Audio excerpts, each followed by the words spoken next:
టాటా బండి తీసుకోవడం వల్ల బాగా ఉంది. సర్వీసులు అవి బాగా ఉంటాయి. టాటా బండి ఏ ఇబ్బంది అది రాకుండా బాగా తిరుగుతున్నాయి, బండి ఇబ్బంది లేదు. ఇక్కడ సర్వీస్కి వచ్చిన తర్వాత సర్వీస్ అది బాగా చేస్తుంటారు. మీకు ఏమైనా టాటా బండికి ఎవరైనా రికమెండ్ చేస్తారంటే మా బ్యాచ్ మొత్తం ఉన్నారండి 10 మంది.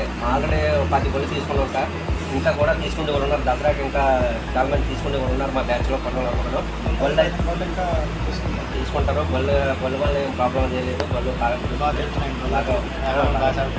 చేస్తుంది. ప్రస్తుతానికి అయితే బాగున్నది. బళ్ళు వల్ల ఇబ్బంది చేయలేదు. మా తోట మిగతా వాళ్ళు కూడా బెంచ్కెళ్ళి వాళ్ళందరూ కూడా ఆల్రెడీ ప్రైమర్కి చాలా మంది వచ్చేసారు. ఇంకా కూడా వచ్చి వాళ్ళు ఉన్నారు దసరాకి. చాలా మంది చేస్తున్నారు బండి తీసుకోవాలి. ఆల్రెడీ బెంచ్ ఆల్రెడీ పడుతుంది. మన టాటా మాత్రం కొంచెం కోర్సులో వెళ్తుంది, గట్టిగా వెళ్తుంది. పర్లేదు, బళ్ళు వరకు అయితే ఇబ్బంది లేదు, బాగానే ఉన్నది. అంతా ఇక్కడ సర్వీసింగ్ అది కూడా వచ్చినాయంటే అది కూడా అది సర్వీస్ సపోర్ట్ చేస్తారు. సపోర్ట్ అది బాగా యాడ్లు అది వాడుతున్నారు. కంపెనీ యాడ్లు టైం టు టైం ఇంటర్వెల్స్ అవి చేసుకోండి. ఎప్పటికప్పుడు సంబంధించిన వారంటీ లేదు, ఇబ్బంది రాకుండా.